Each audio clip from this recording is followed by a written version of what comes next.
Yes, this really is the new Audi A4 saloon. Admittedly, it looks a lot like the old Audi A4, but yeah, that's just the way the German firm does things. This new A4 is built on the Volkswagen Group's new large car platform, so that's used for the Q7, it's even used for the new Bentley SUV, the Bentayga, and as a result, you've got more space inside this A4.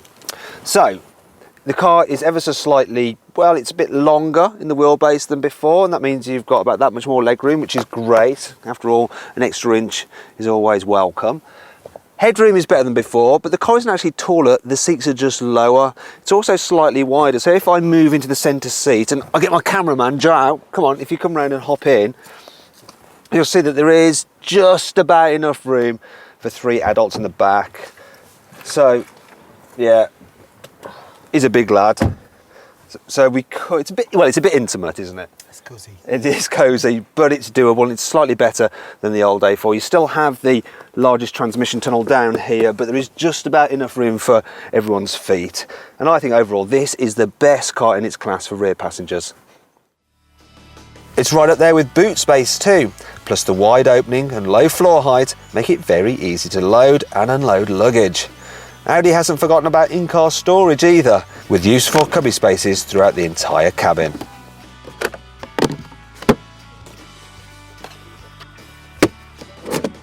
This particular car has the standard analog dials, but in between them it's got the upgraded colour display which displays all your driver information. Now if you want, you can upgrade that even further to the virtual cockpit, so everything's digital.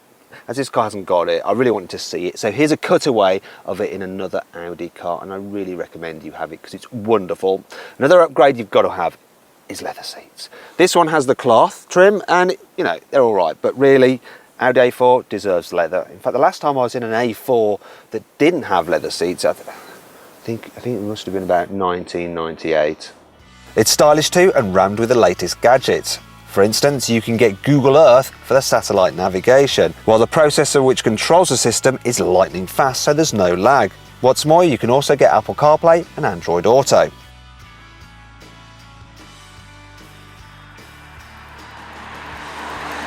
The first thing you notice when you drive this new A4 is just how quiet it is.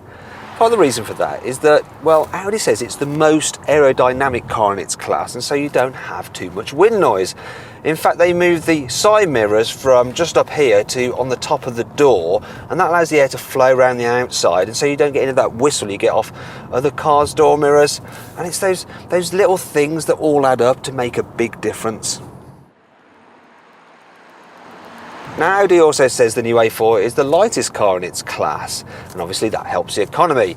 So this 2-litre diesel we can get from 0 to 60 in a reasonable 9 seconds, but it can return apparently 74 miles per gallon, but we shouldn't rely on Audi's economy claims, should we? So I'll just have a quick look here, and the trick computer says, yeah, not quite 74 miles per gallon, but around 60. Well, that is not bad.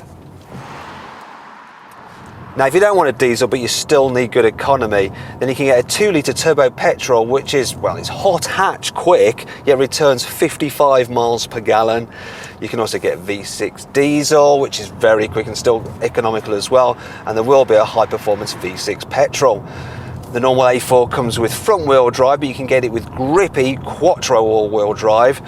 There's manual versions, there's automatic versions, and well, basically Audi has everything covered, and it pretty much covers everything well. What the old A4 didn't do so well was deal with bumps, but this new one, well, it's just so much better.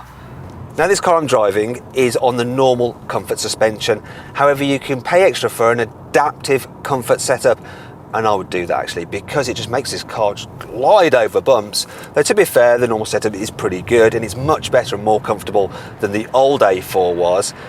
Even the sport settings aren't bad, so you can get a normal sport setup or an adaptive sports setup, but really I wouldn't bother because yes, this car is more fun to drive than the old A4 and it handles better, but still, if you want to have fun down a twisty road, you will find a rear-wheel drive Jaguar XE or a BMW 3 Series more exciting.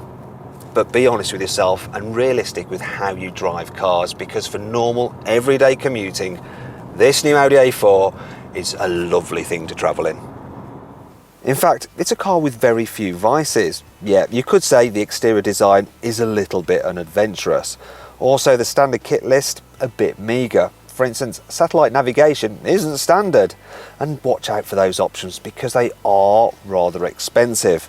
But then this is an issue with all this car's rivals.